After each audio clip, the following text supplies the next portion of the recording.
Good morning, everyone. I'm going to just take a few minutes to talk about the ethics of artificial intelligence. The U.S. Department of Education has created a long PDF on the future of AI. I'm going to show you what it is. If you want to grab it, you can click the QR code and you'll get a free download. Um, this feels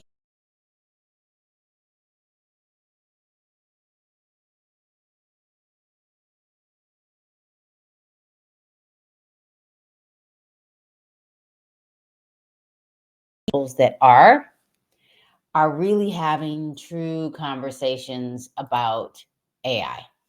So the idea is to really think about and discuss artificial intelligence. Like, what are we doing differently so that we can get in front of artificial intelligence?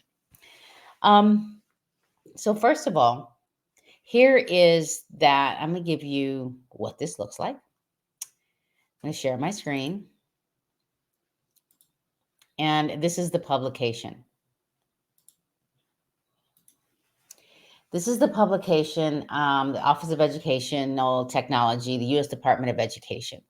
This is what they are saying about artificial intelligence. And here's the feature. And this recently came out, and you can download it. Just click on it, and you can just download it. And it gives you a core message as well. So, and this is just a 4-page document. So it gives you defining AI in schools, key insights, recommendations. So let me blow this up a little bit. These are the recommendations for artificial intelligence, according to the US Department of Education.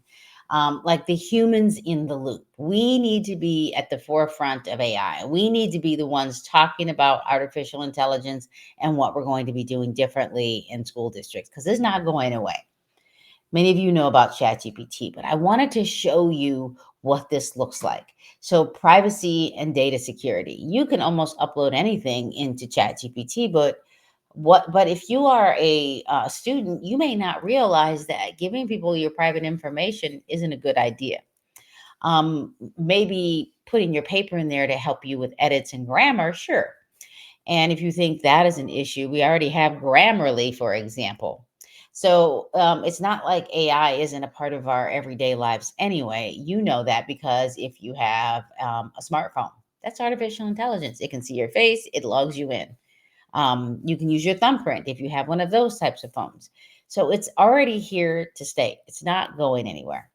Looking at aligned to your vision, like is the artificial intelligence that you're using aligned to your vision? So, for example, if you're a school district that uses Google Drive and Google Classroom, that's a form of artificial intelligence. If you want to dive deeper, if your child or your students wrote a paper in Google Docs, it will read the document. There are plugins that will allow your child or your teachers the access to speech to text to speech, or even speech to text for that matter. That is a form of AI. So, this is the idea of the model of what we're going to do in getting in front of artificial intelligence.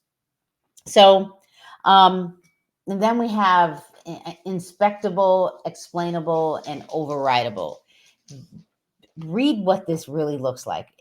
Think about what that is actually saying to us. Let me go back to that. Are we inspecting the AI?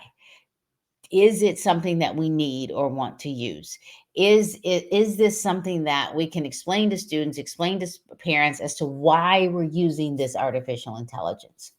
And is it something that we can negate, get rid of if it's not working for us? So this humans in the loop within an educational systems perspective is very imperative as to what we're talking about. And I'm going to do a deep dive later on this evening and really look at this 4-page PDF. Now, this is what, if you, I gave you this one. If you wanted to Google Office of Educational Technology, you can go to the core message. This is certainly something that, at minimum, you should read this. You should have this conversation in your school districts. And if you're not having these conversations, What are you going to do as a site leader, as a district leader, to start implementing the conversation, to get started on the ethics of AI, what our thoughts are we uncomfortable with it? What are we doing? What are we doing in our school districts around the future of AI? What conversations are we having? What are we going to do differently in order to have these conversations? Do your district leaders, board members know about artificial intelligence? Have they any idea? And again, the U.S. Department of Education is already has a scope and sequence as on how to use artificial intelligence. This download that I have, this download is huge. And I mean that literally and figuratively. It's 71 pages. But if you want to, you can actually go to this information right here. Really? My dog wants to come and hang out with me. So, hopefully, this gives you just an insight as to what AI is. Have conversations in your school districts. At least read the 4 pager here on what you're doing differently in artificial intelligence. So, thank you so much. And I appreciate you hanging out with me this morning for a quick conversation. And I'll see you this evening.